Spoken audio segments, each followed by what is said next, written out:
Welcome to Happy Times and Places, a positively inclined Doctor Who episode commentary with me, Toby Hadoke. Hello, Toby. My name is Gary Russell, and I have had one or two small involvements with Doctor Who over the years, nothing particularly major or important compared to most. So the story I've given you to go away and watch is Robots of Death. Well, good evening, or whatever time of day it is where you are. Gary Russell there, setting me the task of watching The Robots of Death, a story I'm not going to struggle to talk about, which, in terms of what this podcast is, I guess is a good thing. So let's see what part 2 has to offer. Welcome to my home, or if you're watching in the video, the disco where I live. And if you're listening on audio, just imagine lots of funky lights taking us to the planet. Well, we don't know the planet that houses Caldor City and the founding families and all of that bunch who make up the crew of the Sandminer, which counts amongst its workforce the Robots of Death. And we're going to crack on with part 2.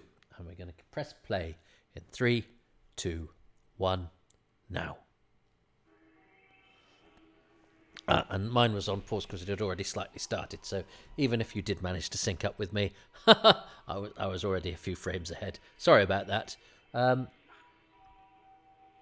The chances are you've got as much chance of being syncing up with me as I have of guessing what Gary Russell's going to choose, because I think he's going to go the very personal route, which is perfectly legitimate.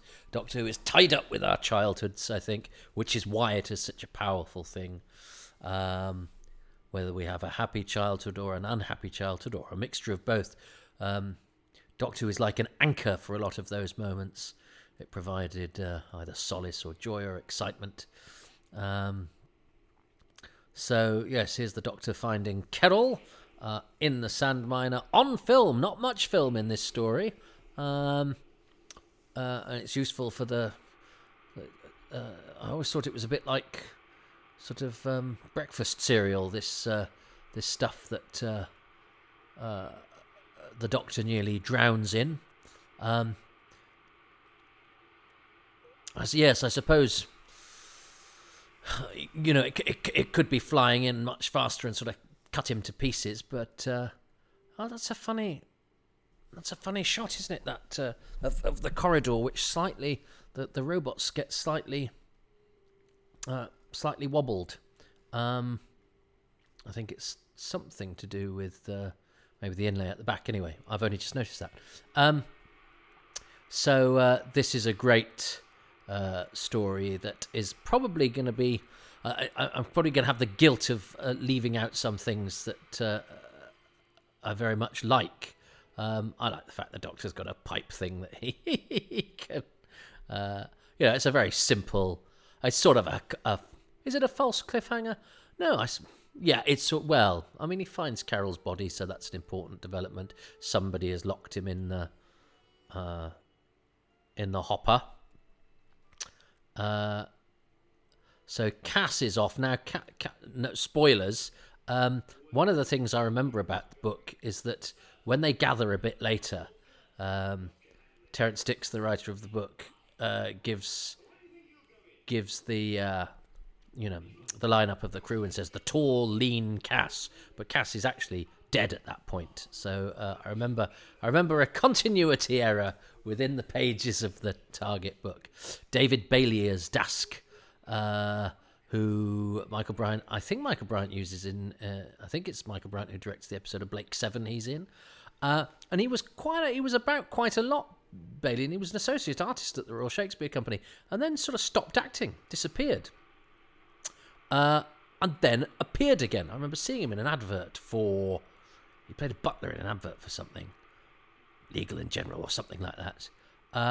You went, oh, It's David Bailey back in the business, and then he pops up in Pirates of the Caribbean. It takes quite a thing to take a break from the business and then get a really good part in a movie franchise. And so then popped back and did some stuff for Big Finish, and where he was David Bailey, all one word, all small case. And he was a mate of my friend Del Henney, who is Colonel Archer in Resurrection of the Daleks, so I got to know when I interviewed him for a documentary, and I felt a bit bad for Del because he cut quite a forlorn figure in that documentary, and we kept in touch, and so yeah, he was mates with. So when Del died, I reached out to Bailey to get a bit of comment and to touch base, but he never got back to me. Tried him by a few means, and I know they tried to get him for the DVD and haven't quite managed it. I think he's quite an interesting character. I think he's great in this, and interesting. And Peter Purvis knows him as well. So I think he's had an interesting story to tell. He's an excellent carpenter, I believe. Makes beautiful furniture. So that's the end of Cass Tarek Yunus, who, like Tanya Rogers, is also in Gangsters, the excellent Philip Martin series set in Birmingham, the seedy underworld of comedy clubs and illegal immigration and gangsters, that starts off as a gritty play for today and gradually gets more bonkers as it goes along, but is definitely worth your time. D84. I mean, where do we begin? I hadn't even had him in my head but he's obviously going to have to be one of my favourite things at some point. And again, he's a character that's quite good in the book, but I had not anticipated the sing-song voice that gives him this curious innocence and yet offbeatness, and it's strange and it's not what I expected, and it works. And look at the confidence that she has sitting in that chair going, I'm going to take this in my stride. And I also like effrontery at the fact that D84 is a mechanical man. And this scene is great between the two of them. She takes it totally for real. Very sad. And of course he comes in, and so then D84 has to pretend to be the dumb robot because he is a detective. That's a lovely idea. It's a lovely sort of twist on the storytelling that totally works. But and then she kicks him in the ghoulies. No, he's grabbing his leg, but no, it looks to me. I think we could say he kicks him in the ghoulies. Do that again, and I'll cripple you. I love the way she does that line. I believe her. And then he's got one up on her. He can't tell you he's a robot. Has anyone told him that? This dialogue and character interaction sparkles, and it's got important plot stuff underneath it. Glorious. No, but you can, otherwise you'd have done it. She's ahead of him. She's smart. She's not stupid. He is so good. I totally buy him. And actually, he's one. He's the hero. He's the goody commander. But he's a handful, and he's flawed, and he's flinty and boorish. And David Collins is great because he's the probing, he's the hunter, he's the detective. We don't know that he's a detective, but he's certainly the one. He's the one that interestingly, he's the sort of one that we trust because we've had these little asides from him where he is clearly on the scent for the killer. I think he's at this point the one that we know probably isn't the bad guy, even though we don't actually know there's a bad guy yet. I think we probably feel it can't just be the robots. I don't know. It's difficult for me to know because I came to this knowing the plot. But he gets this little moment alone here pity but no, which he does really well. I love this scene, this confrontation between the Doctor, and watch the way that SV7 looks at the jelly babies as they fly through the air. That's brilliant. A simple no thank you would have been. The dialogue sparkles.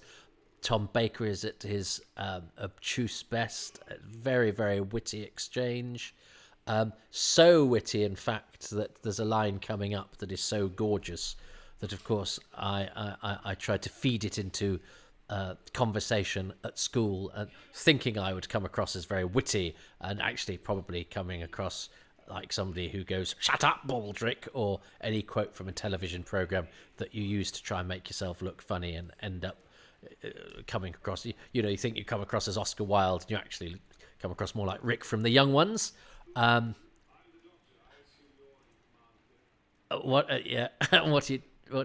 standing here talking to you. But what Tom Baker does brilliantly there is that he does the jokes. I'm standing here talking to you, but he does it with a quiet danger and with a sort of piercing, don't F with me attitude. And then gives a beaming, toothy smile. And then that smile gives way to a man who's aware of the deadly seriousness underneath it all. It flits effortlessly between that gravitas, that danger, that darkness, and the cheeky bohemian, the intellectual. There's so much going on. It's such a multi-layered. He's so brilliantly cast, and I think this is a scene that showcases him excellently. And I sort of like the fact that often when the Doctor turns up in a place, the whole village is against him, or the whole spaceship is against him, or whatever. Whereas these guys all argue amongst themselves about. It's not everybody going, "You're a spy," which I think quite often happens. Some people go, "You're a spy," and the others go, "Yeah, but you'd think he's a spy because you're a git." And I buy all these relationships. The way that Michael Bryant places them all in the scene is very good. I love the way that Tom Baker then, rather quietly sort of offers his opinion. Can I just say that there's a thing, it's another delivery that adds sort of the ebb and flow to the dialogue and the interaction. And then that's the line I would have quoted at school, the one he's just done. You're a classic example of the inverse ratio between the size of the mouth and the size of the brain. If you're Tom Baker and you say it, it's witty, it's funny, it's a great comeback to a thuggish Brian Croucher type character. If you're Toby Hadoke and you say it to somebody at school when you're 12, I think you just come across as an arse. It's like, and I probably include myself in this. It's like the sometimes you see people who sort of dress in a way that on an elegant man would, the waistcoat and the cravat and the long coat or whatever looks amazing, but on a different sort of man looks ungainly and unconvincing and slightly embarrassing. Now, that's Dask's trousers. I remember being very disappointed with this aspect of it when I saw Robots of Death. Is that it seemed to me very important that in a whodunit, although again that's the first time it's been made clear that the one of the humans is behind the robot killers.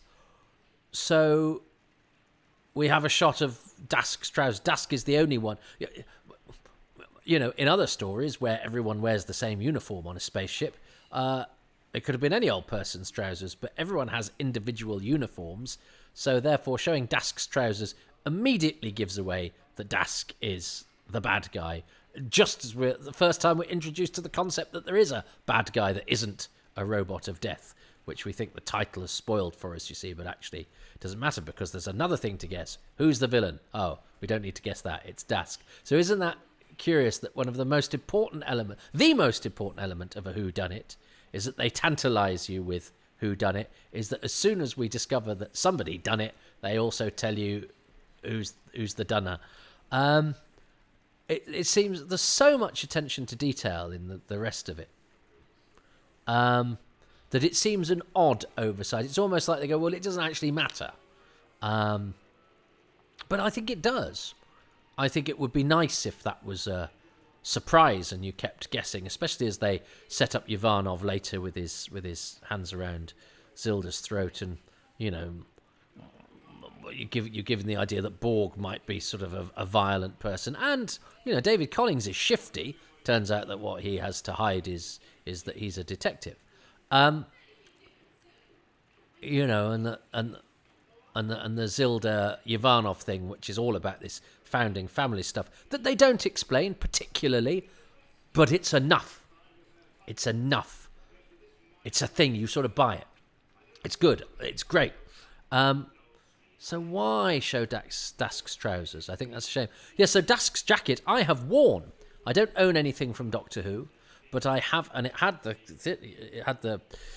That's the great thing about theatre and TV costumes at the time, is that they would always have a little label in saying the name of the character and the actor. So it said Dask David Bailey. I was once in swelling the crowd in a production of the Scottish play, and I was a schoolboy college student, and I wore Jane Laporte's trousers. She'd worn them as St. Joan. I wore them as a sort of soldiery type. Collins is brilliant. That slightly sort of reedy voice that he has, that mercurial quality that he has. He moves like a hunter. Interestingly, I think he's a very detailed and vivid and classy actor with a sardonic touch and attention to detail and a wit. Now a witty actor doesn't always necessarily mean funny, but a witty take that makes lines dance and makes characters sing. And I interviewed David a few times and found it really hard. It was such... And and he was not reluctant to be interviewed. He said yes to everything. He was so gracious and giving of his time. So it wasn't that he didn't like doing it, because some of the things that we tried to get him for, I remember, he wouldn't have even been paid for it. It was an expenses only thing, one of them. And he agreed to do it, and then he got a radio job, so did it. He's doing this stuff very well. And I'm sure I've once quoted bumblebees as being aerodynamically impossible to fly, and somebody shot me down in flames. Isn't it odd that Tom Baker pronounces Terran, as in of Earth, as Turan? I bet somebody said, Tom, shouldn't it be Terran? I'm a Time Lord from the constellation of Castorborus. I know how to pronounce things. All right, Tom. And Louise was great friends with David Collins. And I sent Karen Archer, David Collins's widow, although they were separated, the interview I did with David at the Royal Exchange. And she said, God, what was wrong with him? I said, I don't know. I think it was me. She said, no, it wasn't me. He sounds like he's having a rotten time. But I did other ones with him as well. And he had a slightly, it was like he was slightly away with the fairies. But it did have he had a slightly sort of sighing Eeyore quality about him. And I never thought I got the best out of him. I don't know if other interviewers would say the same. But when I talked to colleagues of his, they'd go, oh, David, he was always first to the bar with a gin and tonic with a lemon, and oh, his stories. And I'd go, God, stories? I'd say things like, so you were in Scrooged with George C. Scott? Yes. And you played Bob Cratchit. That's a great part. Oh, was it? And I was just like, oh, come on. So maybe it was me. Or maybe sometimes you get it when you switch on a microphone or whatever. I love the way they do this. People clam up.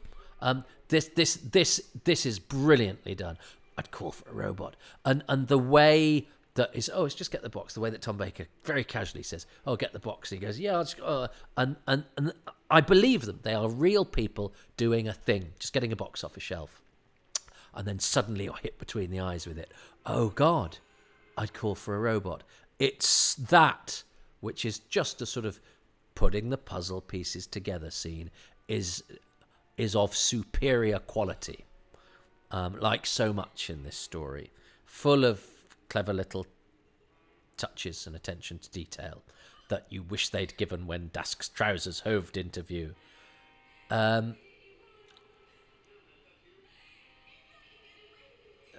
yes, so yes, the body count in episode 2 is actually quite high.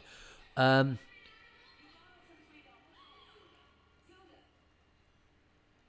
I do like the distinction between the characters. I like David Bailey's choice of. It makes sense for the character that he plays and the twist later on. But you buy him as this. He's the guy that's cool in a crisis. Well, that's because he's the robot guy. Yes, spoilers. But if you're listening to this before you've watched the story, I would humbly suggest that that's the wrong way round. I think we've already had it. There's a bit where David Collins calls it the forward hold rather than the forward hold, and again, I buy that sort of. I think that's a sort of naval way of describing things, but that would transpose to a sand miner. I like that sometimes in areas like that, archaic phraseology persists. It's the end of this civilization. He does it with a sort of gravitas. It's a word I've probably overused.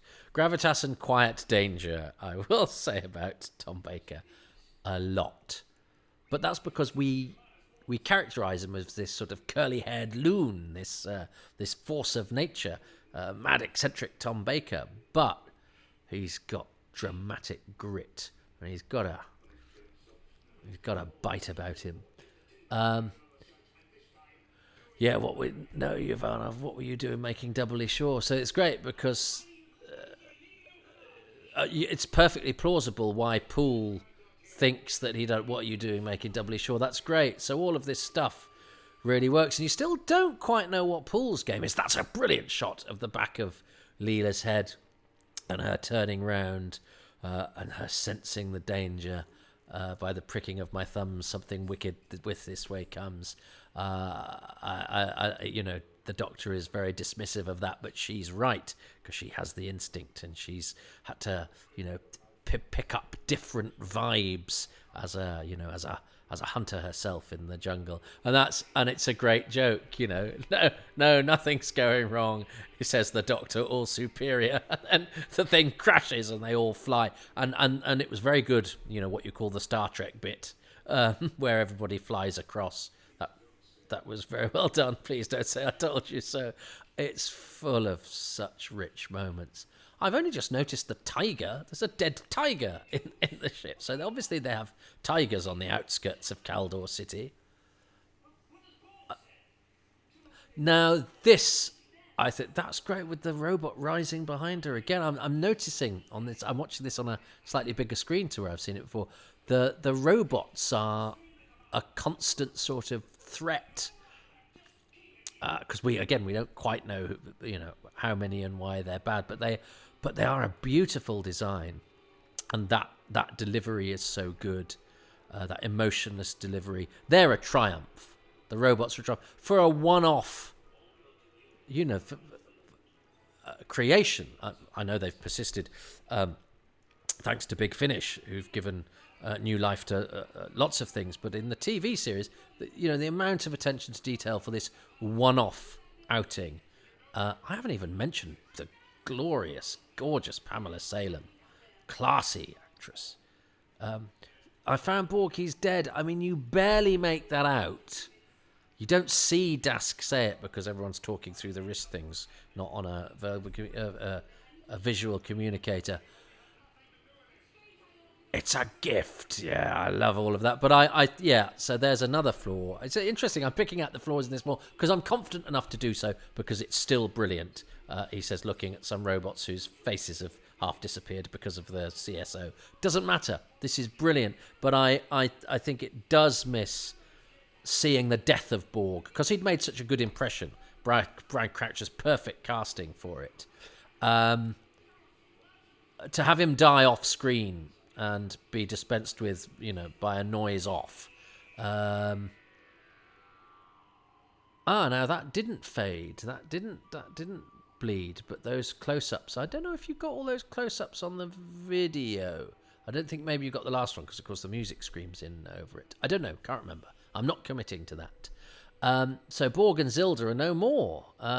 Nor's Cass.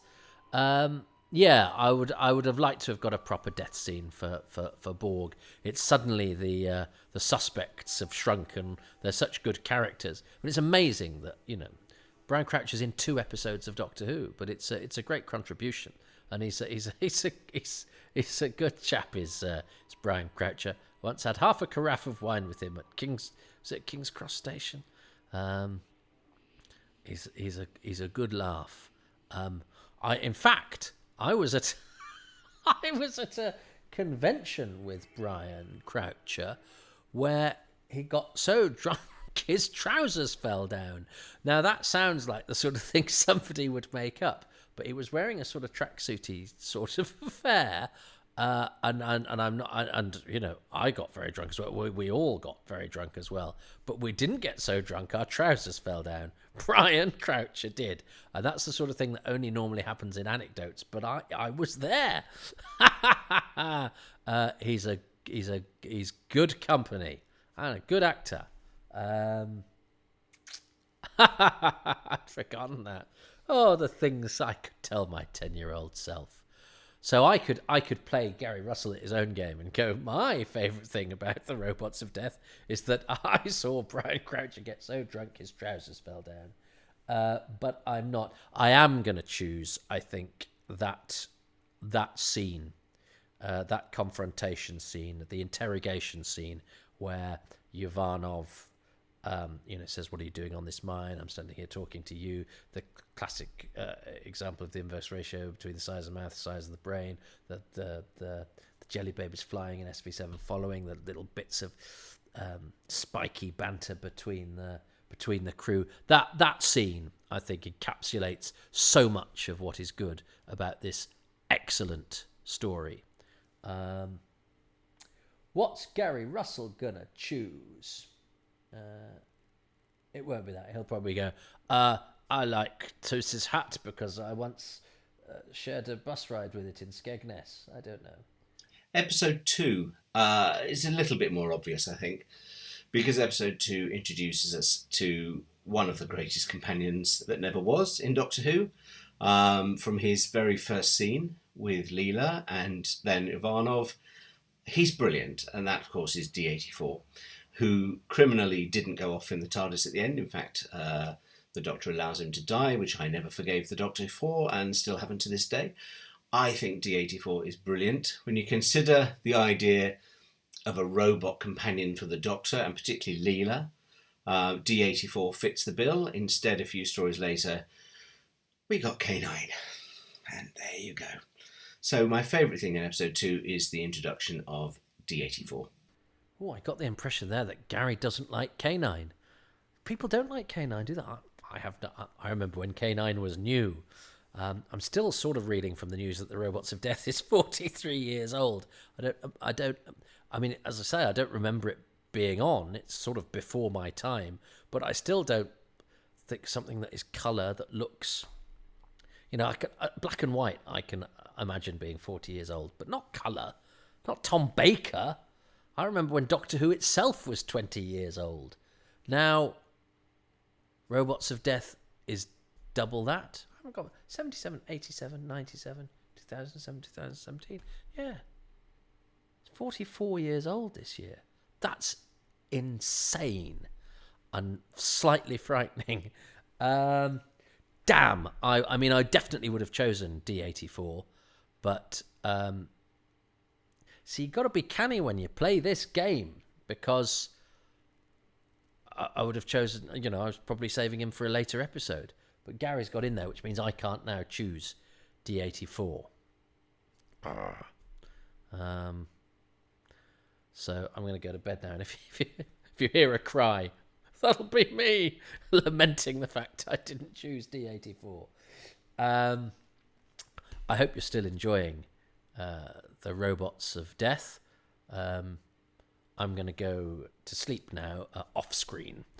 So you'll just have to imagine that it happened and miss out on the experience to your detriment. Much like the death of Borg.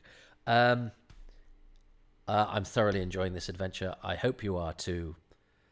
And I hope wherever you are, it's a very happy time and place. Thanks for joining me for this one, and I'll speak to you during the next one. Goodbye for now.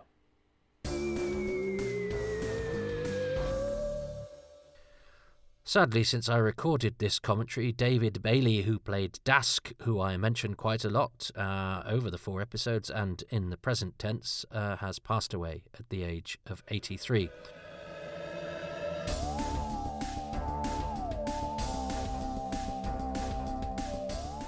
Thank you so much for listening to Happy Times and Places with me, Toby Hadoke, and my special guest, Gary Russell. Thanks to patrons who include Ian Gillespie, James Gould, Lisa C. Greco, Dave Hoskin, Jessica Jones, Andrew Jordan, Guy Lambert, James Lark, David Matthewman, Rossa McPhillips, Stuart Mitchell, Nathan Moore, Melvin Pena, Keith Perry, Dylan Rees, John Rivers, Keith Say, Len Stewart, Nick Temple, Sabrina Tirabassi, Reynard Toombs, Apollo C. Vermouth, Gary Wales, Adam Westwood, Rich Wiggins, Michael Williams, and Stephen White. The music for this podcast is specially composed by Dave Gates, and the artwork is by Dylan Patterson.